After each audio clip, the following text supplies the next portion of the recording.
Now the two angels came to Sodom in the evening, and Lot was sitting in the gate of Sodom.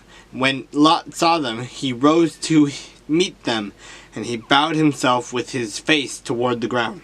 And he said, "Here now, my lords, please turn to your servant's house, and spend the night, and wash your feet. Then you may rise early and go on your way."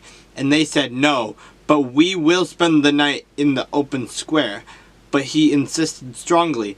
So they turned into him and entered his house. Then he made them a feast and baked unleavened bread, and they ate. Now, before they lay down, the men of the city, the men of Sodom, both old and young, all the people from every quarter, surrounded the house.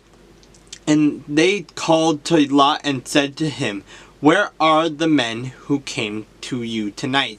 Bring them out to us, that we may know them carnally." So Lot went out to them through the doorway, shut the door behind him, and said, "Please, my brethren, do not do so wickedly. See now, I have 2 daughters who have not known a man. Please let me bring them out to you, and you may do to them as you wish. Only do nothing to these men, since this is the reason they have come down under the shadow of my roof." And they said, "Stand back." Then they said, "This one came in to stay here, and he keeps acting as a judge. Now we will deal worse with you than with them." So they pressed hard against the man Lot, and came near to break down the door.